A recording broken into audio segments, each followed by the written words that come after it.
One of my greatest concerns is about the upcoming debate between the Republican and Barack Obama. I pray to God that whomever is elected by the Republican Party to go up against him can deal with him, because Obama is wicked to the core, and he's going to use racism. He is a redistribution of wealth kind of guy. He want to take from the hardworking folks, and that's why he's created this illusion of a class warfare, because he want to take from the so-called from the rich and give. Hold on, let me finish this, and I'll let you have it. He want to take from the hardworking folks and give to those who are land. All right, let me jump in, Jesse. Why do you say he's wicked to the core? I think he's wrong and irresponsible, and I think his policies are absolutely atrocious, and he's failed the country. But I don't. You saying that this is planned? Yes, because what we have to realize in this country, and we knew this at one point, that our battle is a spiritual battle between good and evil. And everything that we do is either for the good, or it's for evil. And there is nothing good about lying, and Obama's a liar. There's nothing good about the attack on capitalism, which causes you to become dependent on the government. Look what the government has done to the black family. Let Dr. Hill. Which were evil, I would get blasted by the press. Well, hang on, a lot of people called a lot of people call Bush evil. We may disagree with the president, but I wouldn't call him evil. Just because you don't see that as evil, it is evil. There's nothing good about it. What's good about attacking capitalism and bringing out this socialized health care and addicting folks to the government? What's good about that? I mean, I can say that there's nothing good about socializing welfare for multinational corporations. I said, what's good about that, addicting people to the government? I can say that there's nothing good about the redistribution of wealth from the middle class to the wealthy, which Mark, you're not answering my question. The last few decades. What I'm saying is we could always what is good about addicting people to the government? That's U.S. presidents have done for decades. It's just typically done from the poor to the middle class, and the middle class to the wealthy. But either way, I wouldn't call them evil. What other reality I want to put out there, just for the record? All right, hang on. We got to be fair to Dr. Hill. He hasn't gotten let me just say this one record. No. Let him have a little time here, because it's got to be fair. I appreciate your fundamental sense of fairness, Sean. That's one thing I like about you people, and by you people I mean radio hosts. I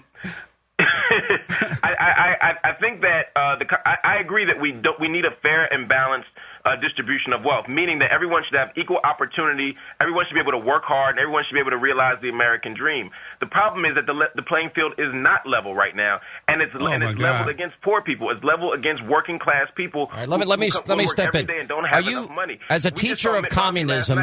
Wait, you teach? Hang on a second. You teach communism. Do you believe in communism?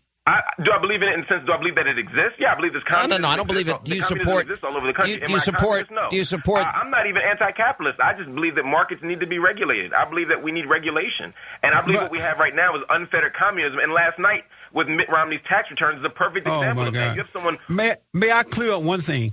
I've been working in inner cities around the country. We do not get money from the government, and people can go to bondinfo.org. bondinfo.org. Sean, this idea that people are poor in this country is not true. They have homeless shelters, they have families, they have churches. When it comes to material things, you can't find in the poor people. There are people who are poor in character. They lack morality because they're having their children out of wedlock. They're not married and setting that good example. They're relying on someone else to take care of them.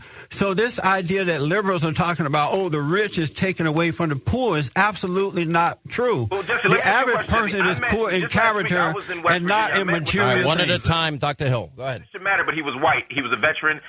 He had 3 kids. His home was foreclosed. He fought in the war. He lost an arm, and he's struggling, and he needs unemployment and welfare. Are you saying that he's poor in character? That's an unusual circumstance. I'm talking about these folks that you guys keep crying that they need more money, and Mitt Romney has more money than they do, and we need to take from Mitt Romney and give to them. That's not the case. Go into the average urban area, and you will see. Go into the average urban area and you will see the lack of responsibility, not the lack of opportunities or material wealth. Well, first of all, let me stop you right there. The same amount of money, is money that he made probably earlier, and this is now being taxed. This is the second bite of the apple. Yeah. Well, wait. Mark, from Bain Capital. Mark, hang on a second. I got to finish here. So you can't just say, look at this. First of all, he obeyed the laws of the land. Number one, nobody should pay more than the law requires. Number two, the chances are, if you get more detailed into his tax returns, he's paid an average rate, and there are a number of articles written today, probably in the 40 to 50% range over the years, and now they get a second bite of the apple when you're talking about capital gains, et cetera. So you can't just go out there and throw out that 15% figure and be accurate. We got to be accurate here. Now, let me just challenge one thing here. Well, you're not being accurate also, Sean. I'm being very accurate. You're missing out a key point here. It's not exactly the second bite of the apple. Yes, it Much is. of that, which he's claiming as investment, it comes from capital, from income that he earned at Bain Capital, and technically because it's other people's money, he shouldn't be paying it as a. All right. Well, the 97% of let me move on. 97% of the American people pay less than that 15% rate anyway. So if we're going to be totally honest, he is in the majority of people, and there's a 3% that pays 80% of the bill, the 10% that pays 80% of the bill. So, but let me go back to let me finish. Of course, they pay 80% of the. Let me get this in because we're running out of time. The only thing I would disagree with you, Jesse, on is I don't think liberals are evil. I think that is too harsh a term. I think they are misguided. I think in their minds they think conservatives are evil.